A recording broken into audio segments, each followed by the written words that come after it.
សួស្តីអ្នកទាំងអស់គ្នាថ្ងៃនេះនាំអារម្មណ៍អ្នកទាំងអស់គ្នាទៅទស្សនាឈុតឆាកនៅពីក្រោយការថត MV បទ Starting Point ហើយទីកន្លែងដែលខ្ញុំថតនេះស្ថិតនៅក្នុងខេត្តខ្យង់កេដូទីក្រុងហាណាំស៊ីដែលមានស្លឹកឈើប្រែពណ៌យ៉ាងស្អាតនារដូវស្លឹកឈើជ្រុះចង់ដឹងសកម្មភាពយ៉ាងម៉េចខ្លះយើងទៅទស្សនាទាំងអស់គ្នាដំណាក់កាលដំបូងយើងធ្វើការថ្លឹង gimbal សិន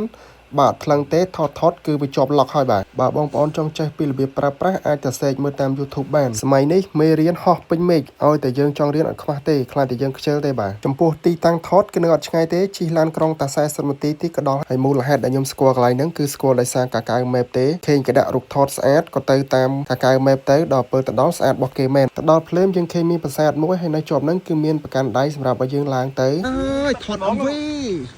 ទេសភាពស្អាតកប់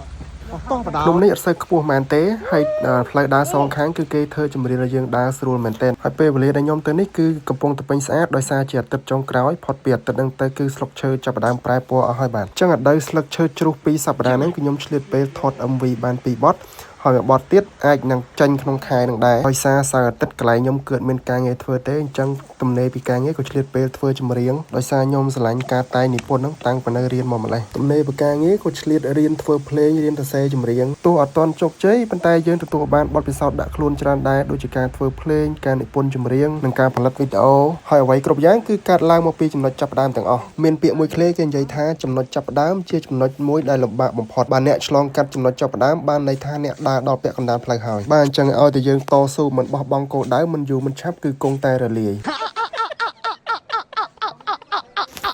បាទនៅលើនឹងយើងឃើញមានវិហារបុរាណហើយបងប្អូនក៏អាចបើកឡានឡើងទៅលើនឹងបានដែរបាទតែចកេះភ្នំនេះគឺអត់សូវខ្ពស់មែនទេចំពោះអ្នកថតសាច់ច្រើនបាទបើថាខ្ជិលចុះទៅវិញខ្លាចចុកជើងអីទេល្មៀលទៅបាទតែ10 20ជុំគឺដល់ក្រោមហើយ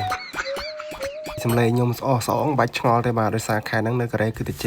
អញ្ចឹងផ្ដាសាយអត់តន់ជានៅងល់ឡើយទេហើយទីក្រុងដែលបងប្អូនកំពុងឃើញនេះគឺជាទីក្រុងសេអ៊ូលដោយសារភ្នំនោះគឺស្ថិតនៅជាប់ព្រំប្រទល់សេអ៊ូលនិងខេត្តខ្យង់គីដូកន្លែងនេះជាកន្លែងដែលប្លង់ដ្រូនថតបានស្អាតជាងគេដោយសារមានកំផែងជារាងអក្សរ U ហើយសំខាន់មានស្លឹកឈើពណ៌ទឹកក្រូចនៅកណ្ដាលនឹងទៀតវាអំណោយផលសម្រាប់អ្នកវិទ្យាដ្រូនគាត់លាក់ខ្លួនកុំឲ្យខេអញ្ចឹងណាហើយចំពោះ pilot អ្នកវិទ្យាដ្រូនគឺគាត់ទៅរៀនបានម្ដងទេខ្ញុំរៀនគាត់បានម្ដងអញ្ចឹងយើងគឺមកថតយកតែម្ដងមានអីបាទថតហោះចុះហោះឡើងវិលចុះវិលឡើងកាត់ចុះកាត់ឡើងបានមួយបទហើយចំពោះប្លង់ intro ដែលដ្រូនប្រវល់ហ្នឹងការពិតគឺមិនមែនជាបច្ចេកទេសទេបាទដោយសារគាត់រត់តួអត់ខេហើយដល់ពេលអញ្ចឹងទៅខ្ញុំឃើញកន្លែងហ្នឹងតំណែងស្អាតក៏កាត់វាដាក់ធ្វើ intro មកទៅហ្នឹងយើងឆ្នៃ